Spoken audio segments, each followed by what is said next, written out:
मैं आपसे लगातार कह रहा था कि भारत बदला लेगा और जरूर लेगा। इस दरमियान मुझे कई फोन कॉल्स आए, मेरे साथ कई लोगों की बातचीत हुई। कई लोगों ने कहा कि कूटनीतिक एक्शन ले लिया गया है, 1960 से चले आ रहे इंडस वाटर ट्रीटी को होल्ड कर दिया गया है, यह पाकिस्तान की कमर तोड़ने के लिए काफी है, भारत सरकार इससे आगे नहीं बढ़ेगी।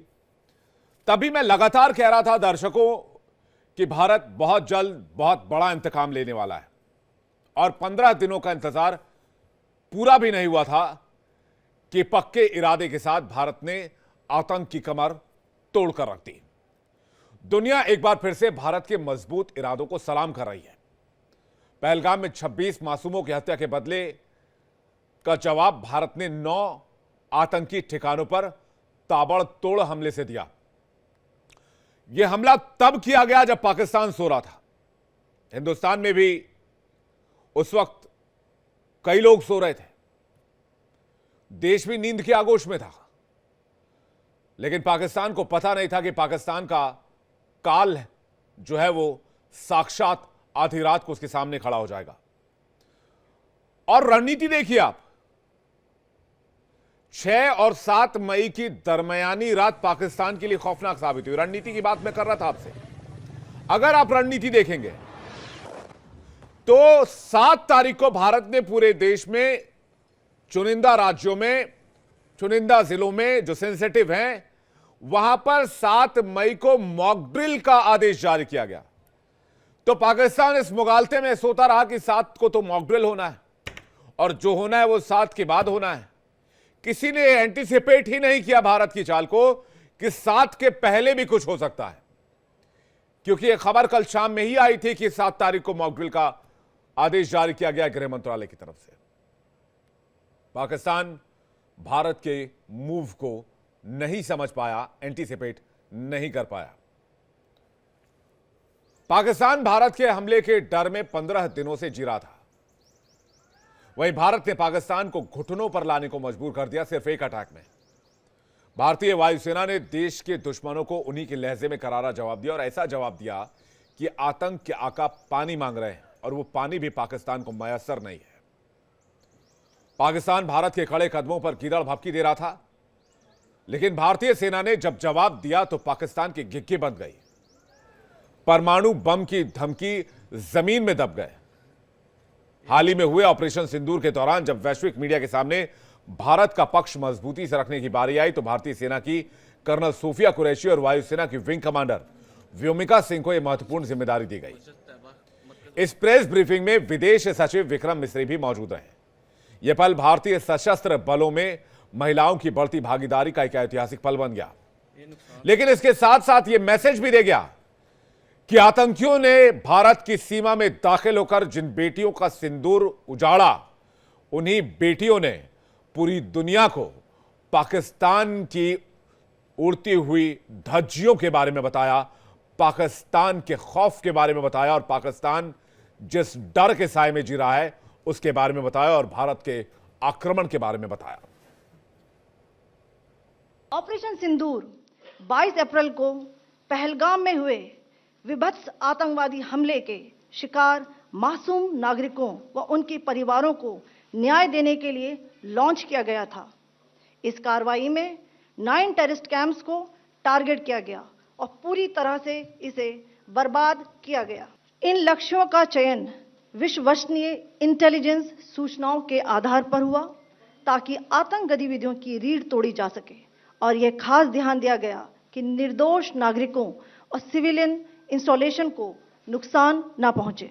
सबसे पहले सवाई नाला कैंप मुजफ्फराबाद, जो कि पीओजेके के लाइन ऑफ कंट्रोल से 30 किलोमीटर दूर है। यह एक लश्कर तौयबा का ट्रेनिंग सेंटर था। 20 अक्टूबर 2024 सोनमर्ग, 24 अक्टूबर 24 गुलमर्ग, 22 अप्रैल 2025 पहलगाम, इन हमलों के आतंकियों ने यहीं से प्रशिक्षण लिया था। मरकज सुभान अल्लाह भावलपुर, यह इंटरनेशनल बाउंड्री से 100 किलोमीटर दूर है। जैश ए मोहम्मद का मुख्यालय था। यहाँ पर रिक्रूटमेंट, ट्रेनिंग व इंडॉक्ट्रिनेशन का केंद्र भी था। शीर्ष आतंकी अक्सर यहां आते थे। विक्रम मिस्री जो कि विदेश सचिव हैं, उन्होंने पूरे ऑपरेशन को लेकर क्या कुछ जानकारी दी वो भी आपको सुनवाते हैं। पाकिस्तान आधारित आतंकवादी मॉड्यूल्स पर हमारी खुफिया निगरानी ने संकेत दिया है कि भारत के विरुद्ध आगे भी हमले हो सकते हैं। अतः इनको रोकना और इनसे निपटना दोनों को बेहद आवश्यक समझा गया। आज सुबह, जैसा कि आपको ज्ञात होगा, भारत ने इस तरह के सीमा पार हमलों का जवाब देने और उन्हें रोकने तथा उनका प्रतिरोध करने के अपने अधिकार का प्रयोग किया है। यह कार्यवाही नपीतुली, नॉन एस्केलेटरी, आनुपातिक और जिम्मेदारीपूर्ण है। यह आतंकवाद की इंफ्रास्ट्रक्चर को समाप्त करने और भारत में भेजे जाने वाले संभावित आतंकवादियों को अक्षम बनाने पर केंद्रित है।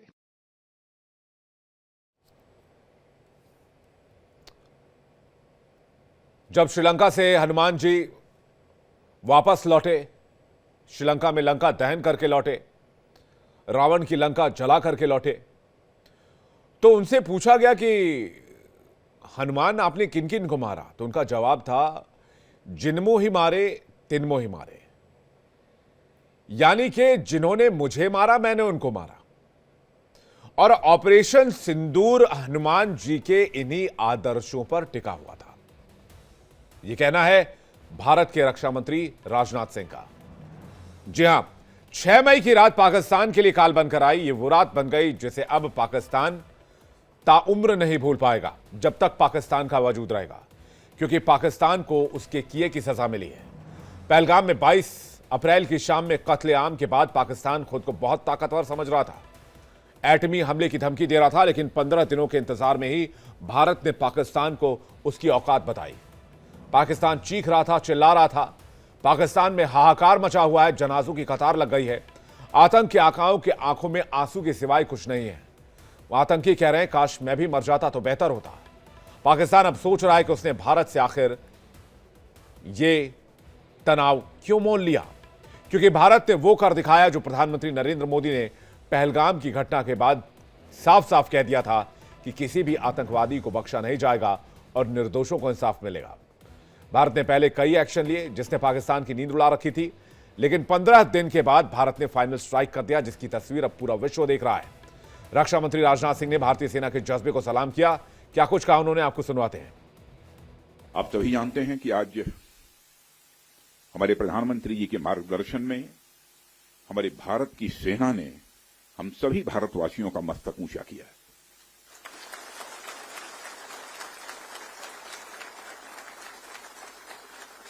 इसलिए मैं चाहता हूं कि एक बार अपने स्थान पर खड़े हो जाएं और मैं नारे लगाऊंगा। हमारे देश के सेना के जवानों के सम्मान में हम सभी बोलेंगे, भारत माता की, भारत माता की, भारत माता की। साथियों, जैसी कि आप सबको जानकारी है कि कल रात हमारी भारतीय सेनाओं ने अपने अद्भुत शौर्य और पराक्रम का परिचय देते हुए एक नया इतिहास रच दिया है।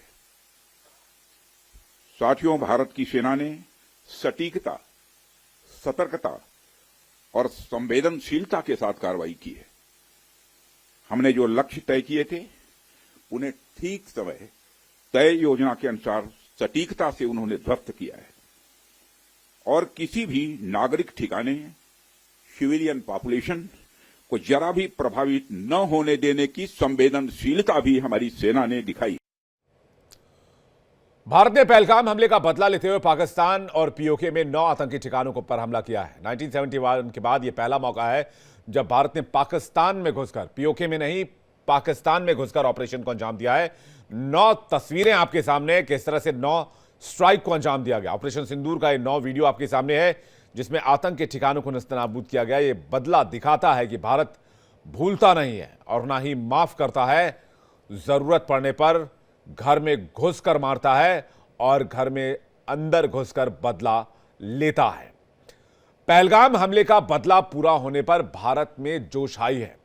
कश्मीर से लेकर कन्याकुमारी तक हर कोई पाकिस्तान को दिए गए जवाब पर भारतीय सेना की तारीफ कर रहा है और हर किसी के मुंह से एक ही शब्द निकल रहा है, जय हिंद, भारत माता की जय।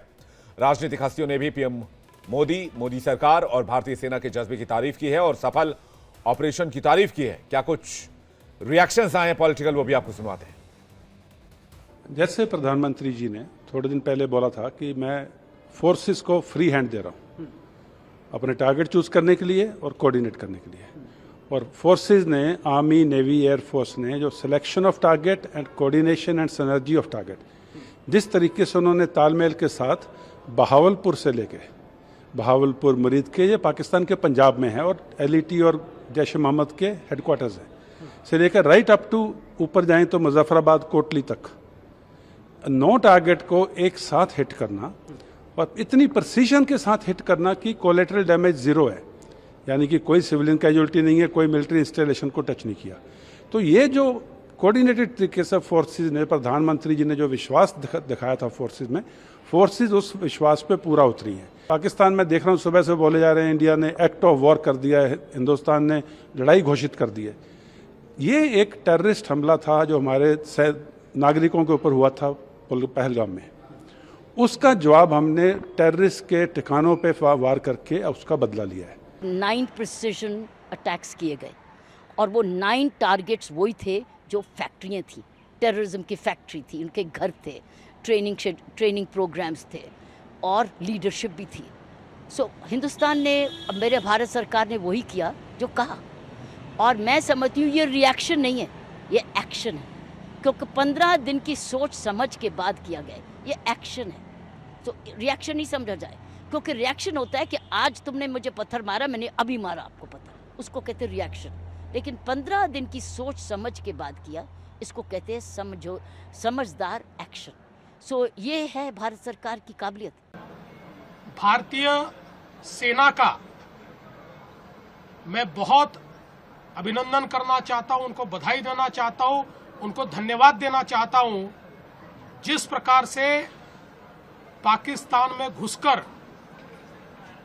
ये जो आतंकवादी है, इनके 9 अड्डों को पूरे तरीके से तहस नहस करने का काम हमारी सेना ने किया है, और मैं विशेष रूप से धन्यवाद देना चाहता हूं भारत के कर्मठ प्रधानमंत्री माननीय नरेंद्र मोदी जी को। जिस तरह 15 दिन से सभी जो स्टेक होल्डर्स है इस ऑपरेशन के लिए कितना सुंदरता के साथ ये बात हो रहा था, तो मॉक ड्रिल का कालिया तो उस हिसाब से आज त्रिपुरा में सभी शहर में ये मॉक ड्रिल का जो डू और डूज जो निर्देश आया है उस हिसाब से यहाँ पर होगा। और त्रिपुरा में भी पहले भी 1971 में आप जानते हो, यहाँ पर भी यहाँ का जो लोग है ये जानते हैं कैसे माने यहाँ पर युद्ध ये लोग देख चुके हैं। मुझे लगता है कि आज उसी सिंदूर का जवाब भारतीय सेना ने ऑपरेशन सिंदूर के नाम से एक स्ट्राइक करके 9 स्थानों में जो स्ट्राइक किया है, और उसमें काफ़ी बड़ी तबाही हुई और आतंक के जो गढ़ थे उन गढ़ को पूरी तरीके से नष्ट नाबूद किया गया। मसूद अजहर जो आतंकवादियों का सरगना है, उनके परिवार के 14 लोग आज वो बिलक बिलक के बोल रहा है कि मैं क्यों नहीं मर गया। अब उसको इस पीड़ा का एहसास हो रहा है, किसी के परिवार के जाने से, किसी की बहन और किसी माँ के ना रहने से क्या पीड़ा होती है, क्या तकलीफ होती है। और इस प्रकार के लगातार आतंकवादी गतिविधियों में लिप्त रहने की रहा तो एक बार भारत को हिंदुस्तान का जवाब भी है। कुछ दिन पहले जब पहलगाम में आतंकी हमला हुआ था, आतंकवादियों ने मजहब पूछकर उन लोगों की निर्मम हत्या की थी जो हमारे देशवासी पर्यटक पहलगाम में घूम रहे थे। कल हमारी देश की सेना ने उनके घरों में, उन्हीं आतंकवादियों के पाकिस्तान में बसे घरों में उनको एक सबक सिखाया, उनके कर्म का भुगतान कराया है। आप धर्म पूछोगे, हम आपके कर्म का भुगतान कराएंगे। और मुंह तोड़ जवाब दिया है वो पाकिस्तानी आर्मी जनरल्स को जो रहते तो पाकिस्तान में हैं, जिनको सेवा तो पाकिस्तान की करनी चाहिए पर सेवा करते हैं उसको आतंकिस्तान बनाने की। उन आतंकवादियों को पनाह ही नहीं देते हैं, शरण ही नहीं देते हैं, उनको वेपन्स देते हैं, वेपन्स की ट्रेनिंग देते हैं, पैसे देते हैं, जैसे वो दुनिया भर में जाकर आतंक मचा सकें। देश को याद रहेगा, दुनिया को याद रहेगा, उसामा बिन लादेन कहीं पाया गया था तो वो पाकिस्तान के अंदर ही पाया गया था। कल हमारे देश की सेना ने उनको मुंहतोड़ जवाब दिया है कि आप कभी भी हमारी तरफ अगर देखेंगे भी, आपको हम आकर आपके घरों में घुसकर आपको जवाब देंगे। ये हमारी देश की सशक्त आर्म फोर्सेस का एक मुंहतोड़ जवाब है। वहीं भारत के हमले को लेकर बागेश्वर धाम के पीठाधीश्वर पंडित धीरेन्द्र शास्त्री ने क्या कहा है, ये भी सुनते हैं। इसके बाद आज की डिबेट पे चलेंगे। सावधानी ही सुरक्षा है और ये तैयारी की करवाई जा रही है। भारत के लोगों को, भारत के निवासियों को एक विशेष परिस्थिति, अगर विचित्र परिस्थिति होती है, युद्ध की परिस्थिति होती है, तो कैसे निपटा जा सके और क्या क्या सावधानी रखनी है, तो हम सबको भारत सेना का पूर्ण रूप से सहयोग करना है। सावधानी ही सुरक्षा है और ये तैयारी की करवाई जा रही है। भारत के लोगों को, भारत के निवासियों को एक विशेष परिस्थिति, अगर विचित्र परिस्थिति होती है, युद्ध की परिस्थिति होती है, तो कैसे निपटा जा सके और क्या क्या सावधानी रखनी है, तो हम सबको भारत सेना का पूर्ण रूप से सहयोग करना है। बातचीत करने के लिए मेहमानों का एक बड़ा पैनल इस वक्त हमारे साथ जुड़ रहा है। हमारे साथ इस वक्त जुड़ रहे हैं कर्नल मनोज कुमार, रक्षा विशेषज्ञ, मेजर जनरल अनुज माथुर, रक्षा विशेषज्ञ, मेजर आशीष चतुर्वेदी, रक्षा विशेषज्ञ, कर्नल संजीव कुमार, रक्षा विशेषज्ञ, और संजीव श्रीवास्तव थोड़ी देर में हमारे साथ होंगे। उनकी भी राय जानेंगे इस मामले को लेकर क्या है। मैं सबसे पहले शुरुआत कर रहा हूं मेजर जनरल अनुज माथुर जी के साथ, और सबसे पहले आप सभी मेहमानों का स्वागत भी करेंगे। जय हिंद, भारत माता की जय। एक विशेष दिन आज हमारे लिए, और हमारे लिए इसलिए खास है क्योंकि भारत ने एक प्रिसाइज अटैक करके अपनी कैलिबर से रूबरू करवाया है कि हमें आतंकी ठिकानों को नेस्तनाबूद करने के लिए किसी वॉर में जाने की आवश्यकता नहीं है। हमारे साथ सुदर्शन चक्रपाणी सर भी जुड़े हुए हैं, आपका भी स्वागत है सर। तो मेजर जनरल अनुज माथुर सर, प्रिसाइज अटैक करके हमने बता दिया कि हम पिन पॉइंट अटैक करके हम टेररिस्टों को सफाया कर सकते हैं। हमें इसके लिए फुल फ्लेज वॉर में उतरने की आवश्यकता नहीं है, और ना ही हम ऐसा चाहते हैं। विवेक, देखिए, ये बिल्कुल सही बात है। क्या होता है कि जिस प्रकार का आतंकवादी हमला हुआ था, तो उस समय उसके तुरंत बाद प्रधानमंत्री जी ने कह दिया था कि हम आतंक पर ही वार करेंगे। कभी भी किसी भी भारत के नेता ने या किसी भी इन एनी केस भारत की जो सैन्य जो लीडर्स हैं, वो तो कहीं बातचीत करते ही नहीं है, वो अपना काम करते हैं, और उसी का एक बहुत अच्छा नमूना आपके सामने पेश है। तो उन्होंने कह दिया था कि हम आतंक के ऊपर ही हमला करेंगे। अब उसमें क्या होता है कि जब भी आप इस प्रकार के स्ट्राइक्स करते हैं, और अगर वो स्ट्राइक्स पूरी तरह से सिनर्जाइज्ड ना हो और पूरी तरह से पिन पॉइंटेड ना हो, तो दो चीजें हो सकती हैं। पहला, कि आपको उसका जो परिणाम आप चाहते हैं वो ना मिले। दूसरा, उससे कोलेटरल डैमेज हो। कोलेटरल डैमेज में जब जो इनोसेंट सिविलियंस की मौतें होती हैं, तो वो कहीं ना कहीं उसका उल्टा प्रभाव देखने को आपको मिल सकता है विवेक। तो ये बात ध्यान में रखी गई थी, किस प्रकार से पूरा उसका डिसेप्शन का प्लान किया गया था, किस प्रकार से 15 दिन तक पूरी तैयारी उसकी करी गई थी। मैं आपको पहले बता रहा था पिछले सेशन में कि एक बहुत बड़ा जबरदस्त शिपिंग ऑफ एनवायरनमेंट किया था। सब लोगों ने मिलकर होल ऑफ नेशन अप्रोच थी एनवायरनमेंट को शेप करने के लिए, और ये बात सिद्ध कर दी कि हम अपनी फायर पावर, अपने शॉक एक्शन और सिनर्जी के से काम करके बिल्कुल पिन पॉइंटेड, बिल्कुल मैं अगर ये कहूं कि बिल्कुल इजराइल स्टाइल में हम भी पिन पॉइंटेड स्ट्राइक करने में सक्षम हैं।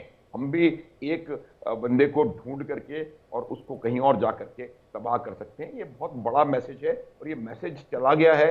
जो लोग बच गए हैं, मसूद अजहर भी बच गए हैं, हाफिज सईद को तो पूरी आर्मी लगी हुई है बचाने में। पाकिस्तान को बचाने में उतनी आर्मी नहीं लगी है जितनी कि हाफिज सईद को बचाने में लगी हुई है। नहीं, मसूद अजहर के रिलेटिव्स के जनाजे की तस्वीर देखी आपने? पूरी पाकिस्तानी आर्मी खड़ी है। मजाक चल रहा है पाकिस्तान में, और पाकिस्तान कहता है हम आतंक के साथ नहीं है, और सबूत पूरी दुनिया को दे रहा है। देखिए, उसके जनाजे पर पाकिस्तान का राष्ट्रीय ध्वज लिपटा हुआ है। राष्ट्रीय ध्वज आपके सिर्फ सैनिकों के बलिदान के बाद उनके ऊपर लिपटा है। लेकिन ये पाकिस्तान एक अजीबोगरीब अफेयर है वहां पर, कि जो अपने सैनिकों की जो लाशें तो वहां छोड़ के चले जाते हैं, और आतंकवादियों के ऊपर अपना राष्ट्रीय ध्वज को फैला करके रखते हैं। तो ये मुझे लगता है कि ये कहीं ना कहीं बहुत बड़ी पाकिस्तान की सेना की वो जो है वो कमजोरी कह लें, या हाई हेडेडनेस मैं कहूंगा वो है। एक बात मैं आपको बताना चाहता हूं, एक जिस प्रकार से ये पूरा का पूरा जो सिनेरियो है, वो उसका मेरे विचार से उसका कुछ कहीं ना कहीं असीम मुनीर के अपने आप को इस शक्ति में आगे बनाए रखने में, एक्सटेंशन लेने में, और शायद अगर और हालात डिफरेंट होने शुरू हुए तो देश में मार्शल लॉ लगाने की। नहीं, ये आसिम मुनीर की प्लानिंग तो यही होगी, लेकिन आतंकियों की हुगलिज्म देखिए सर, सरे आम पाकिस्तानी फौज को पीछे खड़ा किया हुआ है और पाकिस्तान की फौज ऐसे करके और गर्दन ऐसे जमीन में गड़ाए हुए, ये तो औकात है पाकिस्तानी आर्मी की आतंकियों के सामने। जो तस्वीर हमने देखी, मैं पीसीआर को बोलूंगा एक बार वो तस्वीर अगर हो तो वो चलाएं भी जरूर। मैं सर आपके पास वापस लौटूंगा जल्दी से, क्योंकि समय काफी हो गया है। जल्दी से सभी मेहमानों का रुख कर लूं और सबकी राय ले लूं। सुदर्शन चक्रपाणी सर का एक रिएक्शन चाहूंगा। सुदर्शन चक्रपाणी सर क्या कहते हैं अभी तक के पाकिस्तान के इंस्टांस पे और भारत के एक्शन पे? चक्रपाणी सर देखिए, पाकिस्तान के साथ ये तो होना ही था, और अब जैसे मैं बता सकता हूं, हिंदुस्तान का जो ये रिएक्शन है, ये रिएक्शन नहीं है, ये रिस्पॉन्स है।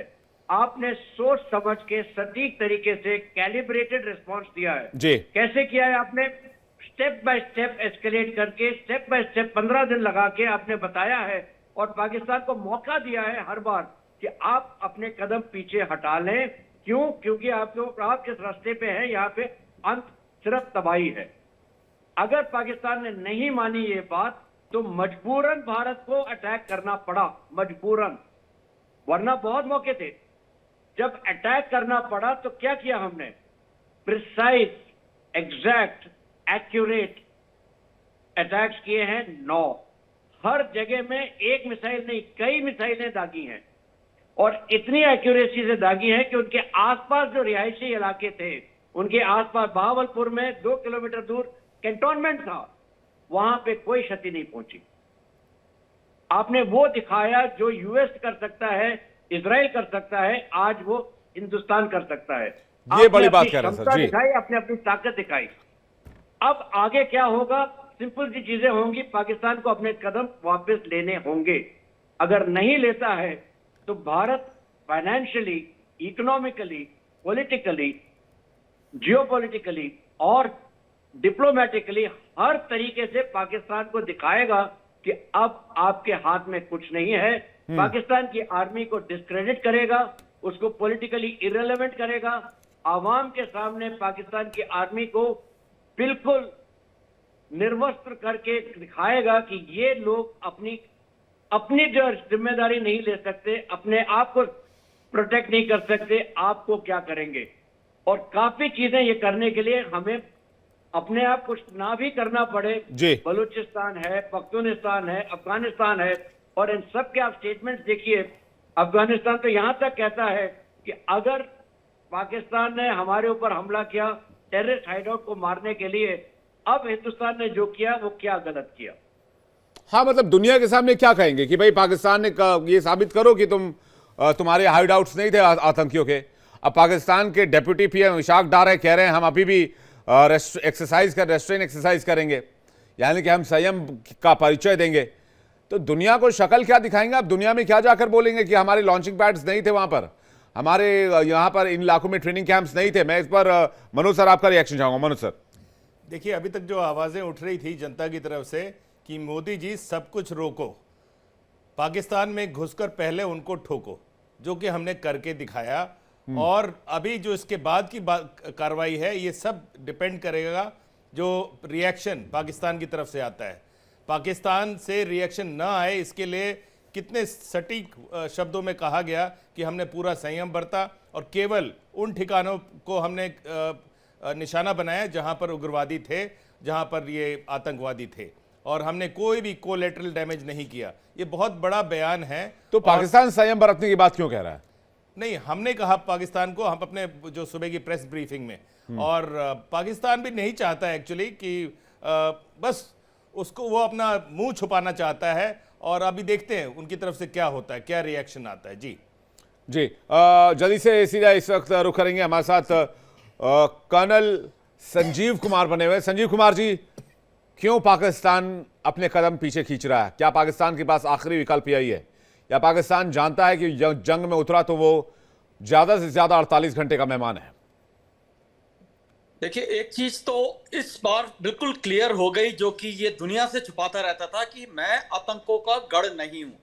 वो बार बार ये कहता था कि जी ये तो नॉन स्टेट एक्टर्स हैं और ये मेरे को यहाँ पे मेरे देश में अगर रह रहे हैं तो मेरे इजाजत के बगैर कर रहे हैं। जिस तरह से इस स्ट्राइक हुई और जो रिएक्शन पाकिस्तान ने किया इन लोगों की, जो वहां पे जो डेथ हुई है, जो टेररिस्ट जो मारे गए हैं, उनके ऊपर इन्होंने अपना पाकिस्तानी फ्लैग करके इनको एक तरह से एक नेशनल ऑनर दिया है।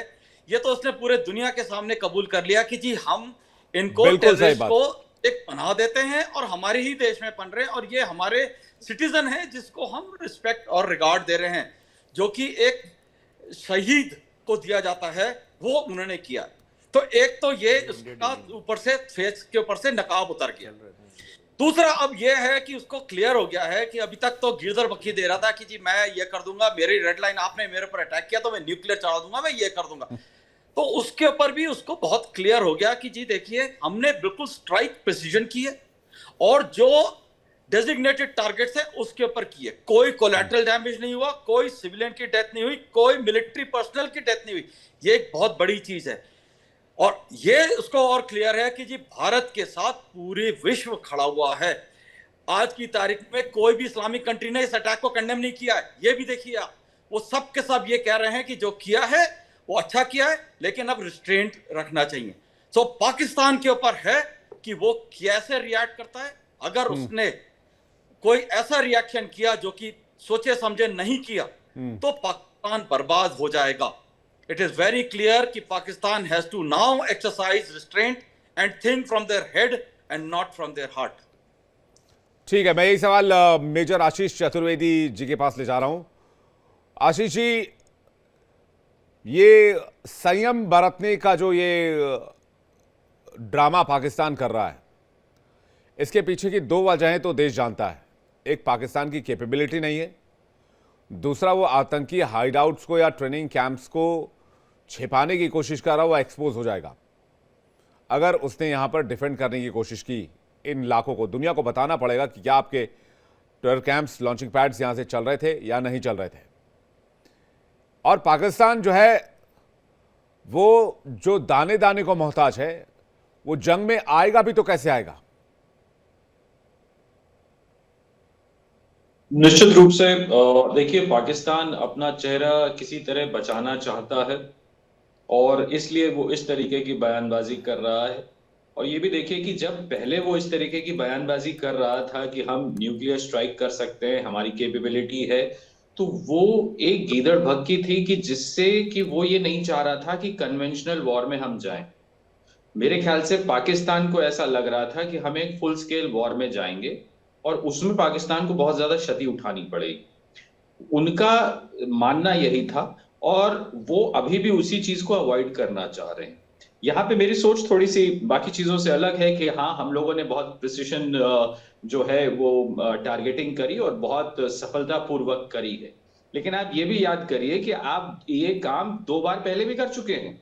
ये पहली बार नहीं कर रहे हैं हम 2 बार पहले भी सर्जिकल स्ट्राइक्स कर चुके हैं। क्या उससे हमारे देश में होने वाला आतंकवाद रुक गया था? नहीं रुका था, वो अभी तक चल ही रहा था और आगे भी चलने की पूरी आशंका है। ये खुद रॉ ने कहा है कि हमारे इंटेलिजेंस इनपुट्स ये कहते हैं कि पाकिस्तान से आतंकवादी अभी भी आगे आएंगे। नहीं, आज की प्रेस ब्रीफिंग में एमआईए की तरफ से भी यही बात कही गई है कि भारत को लगता है कि अभी नहीं थमने वाला, रुकने वाला नहीं है मामला। भारत के पास इनपुट्स हैं ऐसे। बिल्कुल, तो यहां हमें ये करना है कि भाई हमने उस जो आतंकवाद का पेड़ है उसकी कुछ टहनियां काटी हैं, हमें उसे जड़ से उखाड़ना है। जब तक हम उसे जड़ से नहीं उखाड़ेंगे, ये जो आतंकवाद की समस्या है ये हमारे लिए बनी रहेगी। कुछ दिनों के लिए आप सर्जिकल स्ट्राइक से उन पे प्रेशर डाल सकते हैं, आप कुछ टाइम के लिए उनको कंटेन कर सकते हैं, लेकिन मुझे ऐसा लगता है कि जब तक हम पीओके को, यानी जो पाकिस्तान ऑक्यूपाइड कश्मीर है, उसको वापस पाकिस्तान से नहीं लेते हैं, बलूचिस्तान को आजाद होने में हम उसकी मदद नहीं करते हैं, जब तक हम ऐसे बड़े फैसले नहीं लेंगे, हम कुछ दिन अपनी पीठ थपथपा जरूर सकते हैं, लेकिन उसके बाद हम फिर वहीं खड़े हो जाएंगे जहां हम कुछ दिनों पहले क्या खड़े पीओके थे। हासिल कर लेने से मसला हल हो जाएगा? ये तो इंपॉर्टेंट सवाल आप उठा रहे हैं, लेकिन मेरा सवाल यह है, पीओके अगर हम हासिल कर लेते हैं तो क्या एक क्रॉस बॉर्डर टेररिज्म बंद हो जाएगा? पाकिस्तान की जो स्टेट स्पॉन्सर टेररिज्म की जो पॉलिसी है वो चेंज हो जाएगी? नहीं, वो उस सिचुएशन में नहीं रहेगा, क्योंकि अगर आप पीओके वो कर लेते हैं तो हम अपना बॉर्डर जो चाइना की तरफ है, जो पाकिस्तान की तरफ है, उससे ज्यादा सिक्योर कर लेंगे। जो लॉन्चिंग पैड्स पीओके से जो हमारा बॉर्डर टच होता है, वहां से इन्फिल्ट्रेशन कराना आसान होता है पाकिस्तान के लिए, हम उसको रोक लेंगे। बलूचिस्तान को यदि हम अलग करवाने में सफल रहे तो हम पाकिस्तान की जो क्षमता है उसको कहीं ना कहीं कम करेंगे, और एक विश्व स्तर पे एक बहुत पॉजिटिव मैसेज हम पूरे विश्व को दे पाएंगे, क्योंकि पाकिस्तान का आतंकवाद केवल भारत को प्रभावित नहीं करता है, वो पूरे विश्व को प्रभावित करता है। तो भारत को इस पहल को आगे इसलिए भी बढ़ाना है और विश्व को बताना है कि हम केवल अपने लिए नहीं लड़ रहे हैं, हम आपके लिए भी लड़ रहे हैं, क्योंकि ये वो फैक्ट्री है जो पूरे विश्व में आतंकवादियों को भेजती है, केवल भारत में नहीं भेजती है। लेकिन सर, इसमें बड़ा चैलेंज तो ये है कि दुनिया जानती है कि पाकिस्तान जो है वो एक टेरर फैक्ट्री है, लेकिन ये जानते हुए भी दुनिया ने पाकिस्तान को FATF की ग्रे लिस्ट से बाहर निकलने में मदद किया। सो कॉल्ड पाकिस्तान के दोस्तों ने आतंकी मुल्क पाकिस्तान को 24 बार IMF से लोन दिलवाया, और यह बात भी दुनिया जानती है कि IMF के लोन के पैसे से पाकिस्तान ने क्या किया। पाकिस्तान ने हथियार खरीदे, पाकिस्तान टेरर कैंप चला रहा था, पाकिस्तान आतंकियों को फंड कर रहा था, पाकिस्तान भारत के खिलाफ इन्फिल्ट्रेशन करा रहा था। तो दुनिया के कई जो देश हैं जो पतविंदर पन्नू को अपना नागरिक मानते हैं और उनके यहां कुछ टेररिज्म अटैक हो जाए तो उसे वो आतंकवाद मानते हैं।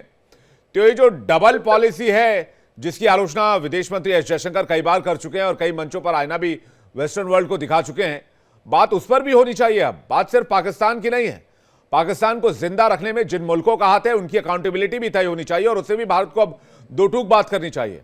अभी ये मुल्क एशियन डेवलपमेंट बैंक में गया हुआ लोन लेने के लिए, अभी IMF में फिर से इसने लोन के लिए अप्लाई कर दिया। कैसे इनके लोन अप्रूव हो जाते हैं भाई, मुझे तो समझ में नहीं आता भाई। 24 बार बेल आउट पैकेज कौन देता है किसी मुल्क को, और वो पैसे कहां से आते हैं?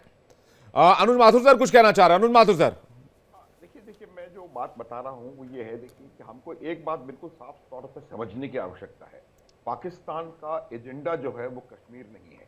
पाकिस्तान का जो रियल एजेंडा है to remove India as a threat. अब वो कैसे इंडिया को एज ए थ्रेट रिमूव करेगा, जब वो इंडिया को हर तरह से लहूलुहान करके हर तरह से वीकन कर सकता है। और वो वीकनिंग जो है वो आतंकवादी गतिविधियों के द्वारा, इकोनॉमिक कंडीशंस और यहाँ पर जो कोई बातें होती हैं उनको फ्यूल करने के करके द्वारा, और जो फॉल्ट लाइंस हैं हमारी, उन फॉल्ट लाइंस को कहीं ना कहीं जाकर के उनको और आगे बढ़ाना, उसमें आग में घी डालने का काम करने की कार्रवाई करेगा पाकिस्तान।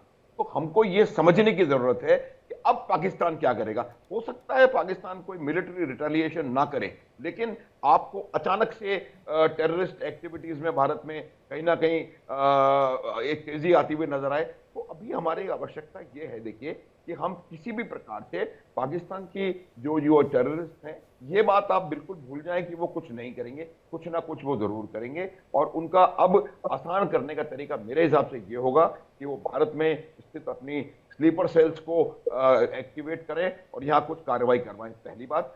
दूसरा, आज की परिस्थिति में बांग्लादेश को उन्होंने पूरी तरह से रेडिकलाइज करके अपने काबू में कर रखा है। तो बांग्लादेश को बेस बना करके आज भी ISI के ऑफिसर्स बांग्लादेश के 5 स्टार होटल्स में ठहरे हुए हैं, इसमें कोई किसी को संदेह नहीं है। और वो वहां पर जो नॉर्थ ईस्ट का जो इंसिडेंसी है उसको, और या फिर वो जिसको जो हमारी वल्नरेबिलिटी है सिलीगुड़ी कॉरिडोर, उसको कहीं ना कहीं कोई आघात पहुंचाने का प्रयास कर सकते हैं। सर बांग्लादेश, मेरा ये मानना है, मेरा ये मानना है कि हमको इस प्रकार की हर चीज के लिए आज तैयार रहना की आवश्यकता है। जी संजीव जी कुछ कह रहे हैं, डाउन नहीं कर। कर्नल संजीव कुमार जी, देखिए इसके अंदर एक चीज बहुत क्लियर है कि पाकिस्तान को कौन ओपनली सपोर्ट करता है, वो एक ही कंट्री है जिसका नाम है चाइना। और चाइना का सिंपल एजेंडा ये है कि भारत को किसी तरह से वीकन करे, क्योंकि अगर चाइना को कोई मुंहतोड़ जवाब एशिया के अंदर दे सकता है तो वो है इंडिया। जब ये कोविड के बाद जब फैक्ट्रियां मूव आउट होनी शुरू हुई तो ये इंडिया के अंदर आनी शुरू हुई। पाकिस्तान, ये चाइना का इकोनॉमिकली इसके ऊपर जो इम्पैक्ट पड़ा है वो इंडिया का बेनिफिट रहा है जी। China has always used Pakistan as a tool. इसका जो इन्होंने अपना ये बनाया है, इनका जो रोड एंड बेल्ट इनिशिएटिव है जो कि पाकिस्तान के थ्रू चलता है, सीपीसी कॉरिडोर, इसके अंदर भी चाइना का बहुत इन्वेस्टमेंट है। इसको भी मालूम है कि अगर यहाँ पाकिस्तान के अंदर प्रॉब्लम होगी तो उसका billions of dollars is going to go down the drain. So इसके अंदर चाइना का भी एक बहुत बड़ा हाथ है एंड हमको केयरफुल होना है, क्योंकि जब तक इसके एक्चुअली पाकिस्तान के आका चाइना है और जब वो चाइना उसको एक्शन के लिए हाँ कहता है या नॉड करता है तब ये हरकतें होती है। तो we have to be also very careful with what and how we deal with China.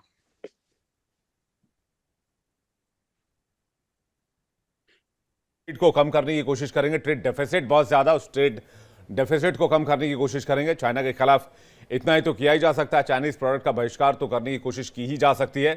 Colonel Manoj Kumar ji के पास जा रहा हूं। मनोज कुमार जी, अब आगे क्या, जिसकी चर्चा अभी हम लगातार अभी डिबेट में भी कर रहे थे कि भारत इसके बाद क्या कदम उठा सकता है?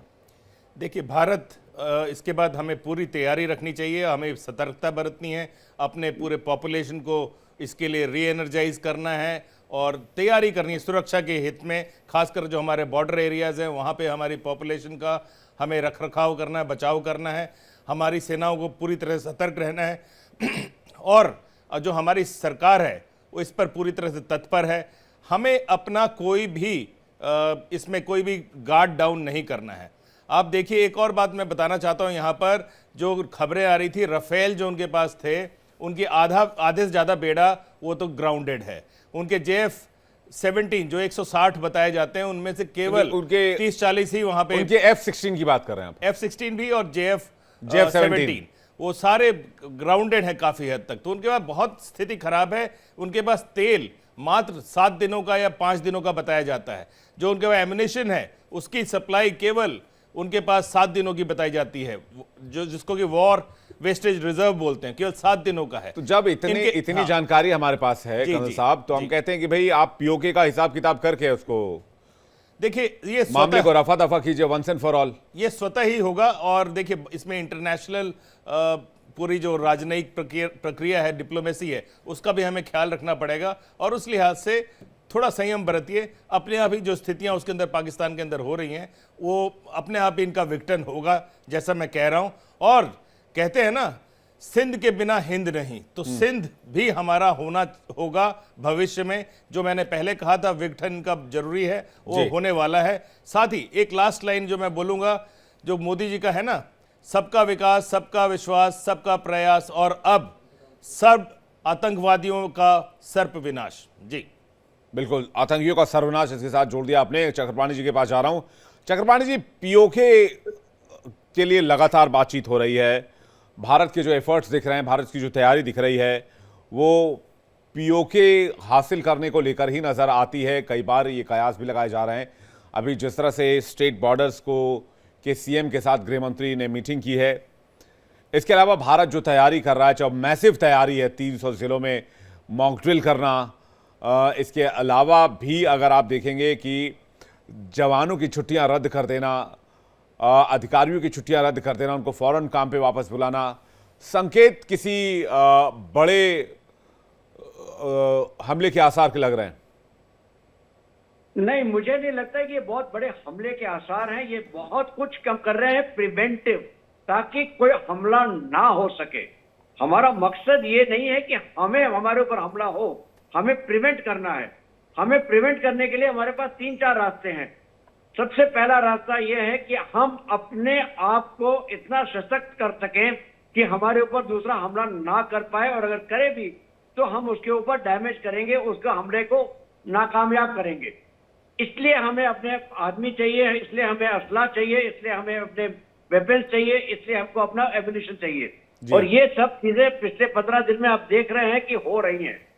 दूसरा काम हमें करना है, इंटरनेशनल कम्युनिटी के साथ, उनके साथ वो एक नैरेटिव सेट करें कि ये पाकिस्तान जो है ये एक टेररिस्ट स्टेट है, इसको आपको है ना एक तरह से त्याग देना है और जी। पूरी तरह से त्यागना है। तीसरा काम हमें ये करना है कि पाकिस्तान के अंदर इतनी गड़बड़ हो जाए कि पाकिस्तान बाहर ना देख पाए, और उसके लिए हमने पहले से, आप देख रहे हैं बलूचिस्तान में क्या हो रहा है, पख्तूनिस्तान में जो हो रहा है वो भी दिखाई दे रहा है। अफगानिस्तान पूरी तरह से हिंदुस्तान के फेवर में, हिंदुस्तान की तरफ से स्टेटमेंट पे स्टेटमेंट दे रहा है। बलूचिस्तान के पास ये बहुत अच्छा मौका है कि यहाँ पे वो रियली स्पीकिंग एक तरह से इंडिपेंडेंट स्ट्रगल कर ले। चौथा आता है ये अपना पीओके में हमें कोई खास करने की जरूरत नहीं पड़ेगी। पीओके अपने आप पके हुए आम की तरह हमारी गोद में गिरेगा। हमको पीओके चाहिए है, लेकिन हमको वो जो जिहादी माइंडसेट का वहां पे पॉपुलेशन है, वो पॉपुलेशन हमें नहीं चाहिए, राइट। तो उसके लिए हमें ये तैयारी करनी होगी।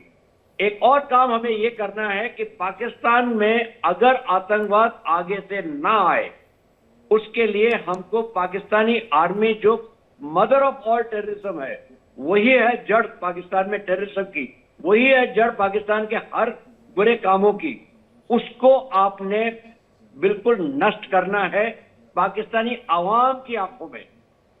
क्योंकि देखिए, हर बार कोई भी वॉर होता है, कोई भी इंसिडेंट होता है, पाकिस्तानी आर्मी जो है वो वापस आती है ज्यादा स्ट्रांग बन के, और अपने आप को बताती है कि देखिए हमने कितना अच्छा काम किया, हमने भारत को हरा दिया। यहाँ पे हमको ये क्लैरिटी देनी है, और इसी में आप देखिए जिस तरह के चॉइस किए गए अटैक करने के, बहावलपुर, मुरीद के, पंजाब के अंदर है, 100 किलोमीटर अंदर है, मुरीद के लाहौर से 40 किलोमीटर दूर है। आपने पाकिस्तानी अवाम को दिखाया है कि आपकी आर्मी बेकार है, आपकी आर्मी में वो क्षमता ही नहीं है कि वो आपको है ना डिफेंड कर सके। HQ9 एयर डिफेंस लगा रखा है जो किसी काम का नहीं है, कभी भी काम नहीं आता पाकिस्तान के। पता नहीं HQ9 क्यों लगा रखा है। चीन से कर्जा है तो कर्ज निपटाने के लिए HQ9 लगा रखा है। मैं योग से जो एक अभी मॉक ड्रिल का यहां पर प्रदर्शन हुआ है, इस कार्यक्रम में उपस्थित उत्तर प्रदेश सरकार में मंत्रिमंडल के मेरे वरिष्ठ सहयोगी, लखनऊ के प्रभारी मंत्री श्री सुरेश कुमार खन्ना जी, प्रदेश के जल शक्ति मंत्री श्री स्वतंत्र देव सिंह जी, माननीय सांसद श्री ब्रजलाल जी, माननीय विधायकगण श्री योगेश शुक्ला जी, अमरीश कुमार जी, ओपी श्रीवास्तव जी, अवनीश कुमार सिंह जी, प्रदेश के पुलिस महानिदेशक श्री प्रशांत कुमार जी, प्रमुख सचिव गृह श्री संजय प्रसाद जी, पुलिस महानिदेशक नागरिक सुरक्षा श्री अभय कुमार प्रसाद जी, आज के इस कार्यक्रम में उपस्थित मॉक ड्रिल से संबंधित इस पूरे कार्यक्रम में civil defence, NDRF, SDRF, NCC, NSS और विभिन्न संस्थाओं से जुड़े हुए सभी स्वयंसेवकगण और उपस्थित नागरिक बंधुओं, बहन और भाइयों, मैं सबसे पहले मॉक ड्रिल कार्यक्रम में भारत माता के महान सपूतों, तीनों सेनाओं के द्वारा देश के गौरव को आगे बढ़ाते हुए पहलगाम की आतंकी घटना का जिस बहादुरी के साथ कल रात्रि को जवाब दिया गया है, इसके लिए तीनों सेनाओं के साथ ही देश के यशस्वी प्रधानमंत्री जी का हृदय से अभिनंदन करते हुए उत्तर प्रदेश की जनता जनार्दन की ओर से तीनों सेनाओं को और पूरे देशवासियों को हृदय से बधाई देता हूं और पहलगांव में अपने परिवारजनों को खोने वाले उन सभी परिवारों के प्रति संवेदना व्यक्त करते हुए दिवंगत आत्माओं के प्रति भी अपनी विनम्र श्रद्धांजलि अर्पित करता हूं। बहनों और भाइयों, ऑपरेशन सिंदूर उन बहन और बेटियों के प्रति प्रधानमंत्री मोदी जी और देश की सेना की एक संवेदना है। जिन लोगों ने भारत की बहन और बेटियों के सिंदूर को छीनने का दुस्साहस किया था, कल की स्ट्राइक में उन्हें अपना खानदान खोना पड़ा है और दुश्मन के काराना हरकतों का जवाब ये नया भारत इसी मजबूती के साथ देगा। यह प्रधानमंत्री जी ने पहले दिन ही देशवासियों को आश्वस्त किया था और कल की घटना में एक बार फिर से नए भारत ने यह साबित भी किया है। आपात स्थितियों में नागरिक कर्तव्य क्या होने चाहिए, उन कर्तव्यों के प्रति आगाह करने के लिए पूरे देश के अंदर और उत्तर प्रदेश के अंदर भी मॉक ड्रिल का कार्यक्रम आज दिन भर चला है और इसीलिए हम सभी लोग आज इस मॉक ड्रिल का हिस्सा बनने के लिए एक नागरिक के रूप में आपके बीच में यहां पर उपस्थित हुए हैं। हमें भी अपने कर्तव्यों को समझना होगा। आज जब पूरा देश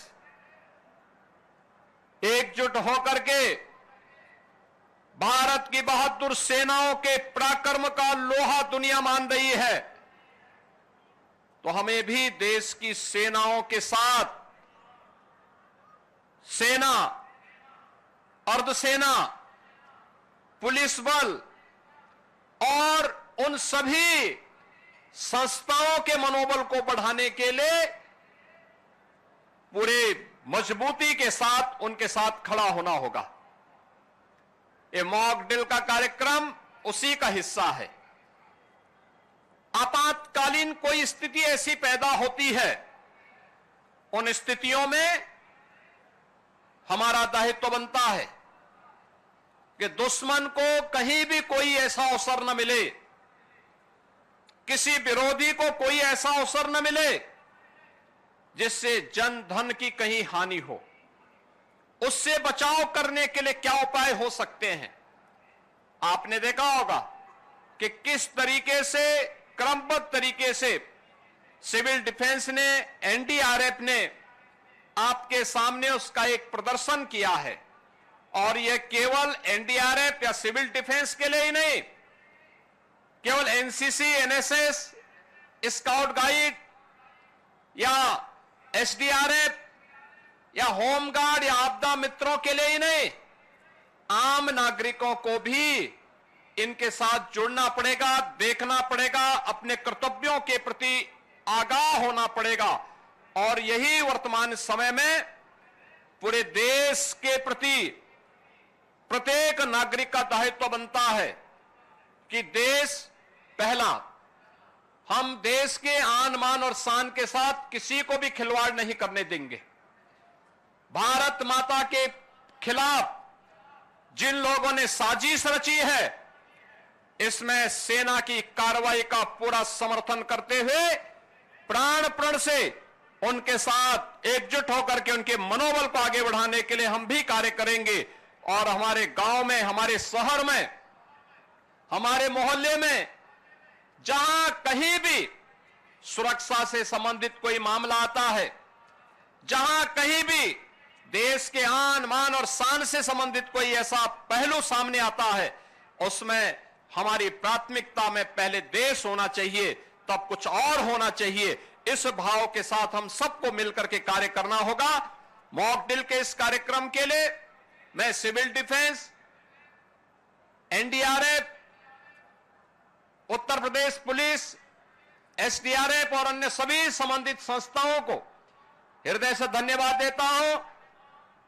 आदरणीय प्रधानमंत्री जी के प्रति, देश की तीनों सेनाओं के प्रति, आदरणीय रक्षा मंत्री जी के प्रति, केंद्रीय मंत्रिमंडल के प्रति हृदय से आभार व्यक्त करते हुए, अभिनंदन व्यक्त करते हुए उन्हें बधाई देता हूं। पूरे देशवासियों के प्रति इन स्थितियों में अपनी शुभकामनाएं देते हुए प्रदेशवासियों के प्रति कि हम भी जागरूक होकर के अपने कर्तव्यों का निर्वहन कर सकेंगे, इस विश्वास के साथ इस पूरे अभियान के प्रति हम भी सजग होकर के, सतर्क होकर के। तो सीएम योगी आदित्यनाथ को आप सुन रहे थे, जिन्होंने एक साफ तौर पर कहा कि हम अपना योगदान कैसे दे सकते हैं। हम अपना योगदान जो है वो मॉक ड्रिल में हिस्सा लेकर दे सकते हैं। एक आम नागरिक भी इस महायज्ञ में आहुति दे सकता है मॉक ड्रिल में हिस्सा लेकर।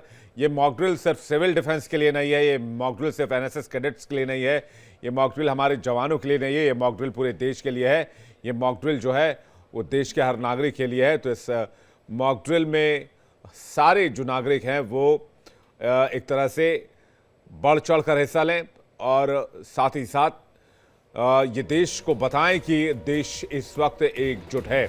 सिंदूर छीनने वालों ने अपना खानदान खोया, सीएम योगी का इशारा मौलाना मसूद अजहर की तरफ। भारत की बेटियों का सिंदूर छीनने वालों ने खानदान खोया, ये एक तरह से बड़ा प्रहार किया है सीएम योगी आदित्यनाथ ने उन आतंकियों पर जिन्होंने अभी तक भारत को लहूलुहान करने की कोशिश की, भारत पर हमला किया, भारत में आकर बहन बेटियों के सिंदूर छीने। अब योगी आदित्यनाथ ने करारा पलटवार किया है। उन्होंने कहा कि भारत की बेटियों का जो सिंदूर छीनने वाले थे उन्होंने अपना खानदान खोया है। और ये देखिए, ऑपरेशन सिंदूर को लेकर जो सैंड आर्टिस्ट सुदर्शन पटनायक हैं, उन्होंने एक कलाकृति उकेरी है। इसकी तस्वीर भी इस वक्त हम आपको दिखा रहे हैं, ऑपरेशन सिंदूर को दर्शाते हुए, जिसमें मास डिस्ट्रक्शन दिखाया गया है। ये ऑपरेशन सिंदूर को लेकर ये तस्वीर हम आपको दिखा रहे हैं, जिस पर सैंड आर्ट बनाया गया है। लाल चौक की तस्वीर देखिए, ये कमाल की तस्वीर है। लाल चौक, जहां कभी पाकिस्तान का झंडा हुआ करता था, जो संगीनों के साए में इलाका जो रहता था, जो हमेशा बंदूक की नोक पर जिस इलाके को रखा जाता था, उस इलाके में आज देखिए लाल चौक पर शानदार तिरंगा लहराता हुआ और यूथ जो है वो खड़ा है इनकलाब फॉर कश्मीर, इनकलाब फॉर नेशन का बैनर लेकर, ऑपरेशन सिंदूर का बैनर लेकर, पोस्टर लेकर। यहां पर कश्मीर का युवा खड़ा है, कश्मीर का भविष्य खड़ा है और कश्मीर की जो युवा ताकत है वो देश के साथ खड़ी है। जल्दी से मैं चाहूंगा कि एक छोटा सा रिएक्शन कर्नल साहब। जी, जो ये आपको संदेश वैली से मिल रहा है, ये बहुत ही प्रेरणादायक है। ये असली हार है पाकिस्तान की, असली हार है। और जो जब हमारी पॉपुलेशन हमारी तरफ है, न केवल हमारे तरफ वाले पीओके जेएंडके जो है, जो पाक ऑक्युपाइड जम्मू एंड कश्मीर है जी, वहां भी जो स्थितियां हैं बहुत खराब है और भारत के पक्ष में लोग आ रहे हैं, ऐसी बहुत सारी खबरें उठ रही हैं, क्योंकि वहां भी बहुत ही गफलत फैलाई है पाकिस्तानी सेना ने और उनकी सरकार ने। वहां कोई भी प्रोग्रेस नहीं है और जो स्थिति बन रही है वहां पे, जो पूरी पॉपुलेशन है पाकिस्तान की, ये पाकिस्तान की गाल पे बहुत करारा तमाचा है सर। ये एक ऐसा झापड़ है जिसका निशान पाकिस्तान की गाल पर हमेशा रहेगा। जिस कश्मीर को लेकर पाकिस्तान ने खुद को बर्बाद कर लिया और आतंकवाद को जन्म दिया, वो कश्मीर पाकिस्तान के हाथ से जा चुका है। ये युवा जो है वो मैसेज दे रहे हैं लाल चौक से। और लाल चौक बहुत सिंबॉलिक है, बहुत सिंबॉलिक है, बिकॉज यहां पर बहुत सारी एक बार जरा सुनते हैं क्या कह रहे हैं वो लोग। जी, टूरिस्ट पे और यहाँ तक कि कुछ लोकल कश्मीरी मुस्लिम्स भी थे उसमें, तो उसमें पूरे कश्मीर शाना बाशाना खड़ा था टेररिज्म के खिलाफ, जो स्पॉन्सर करने वाले उनके खिलाफ। आज हम भी यहाँ पे उनके खिलाफ हैं। और जो एक्सपेक्टेशन थी, जो डिमांड थी पूरे हिंदुस्तान की और पूरे कश्मीरियों की, दैट वाज कि इंसाफ मिलना चाहिए उन इनोसेंट्स को। और कल जो कि मिशन ऑपरेशन सिंदूर जो इंडियन गवर्नमेंट की एयरफोर्स की तरफ से हुआ, जहां जो कल्प्रिट्स उस पहलगाम अटैक में शामिल थे उनके खिलाफ कार्रवाई की गई। And this time we are with the nation. And additionally as a Kashmiri Muslim, as a Kashmiri youngster, जो मेरे साथ जो यंगस्टर खड़े हैं, हम ये पूरे देश को बताना चाहते हैं कि अगर कभी आपके घर में कोई दुश्मन आ जाता है, आप भागते नहीं हैं, आप उसका मुकाबला करते हैं। कुछ लोग आए थे, कुछ अनासर आए थे यहाँ के माहौल को ख़राब करने की, हालातों को ख़राब करने के लिए, बट हम जुड़े हैं, हम साथ में खड़े हैं। We are against them, we are against terrorism, we are against every that person जो कि स्पॉन्सर, यहाँ तक कि यहाँ उन टेररिस्ट के साथ सिंपैथी रखने वाला है। और आज यह है कि दैट हम पूरे देश के साथ हैं, शाना बशाना खड़े हैं, कश्मीर से लेकर कन्याकुमारी। कश्मीरी युवाओं के ये शब्द नश्तर की तरह चुभ रहे होंगे पाकिस्तानी हुक्मरानों को और उन आतंकियों और आतंकियों के पैरोकारों को जो कश्मीर में टेररिज्म फैलाने की कोशिश करते हैं और भारत को डिवाइड करने की कोशिश करते हैं। कल मनोज सर, बहुत शुक्रिया हमारे साथ जुड़ने के लिए और तमाम मेहमानों का बहुत बहुत धन्यवाद।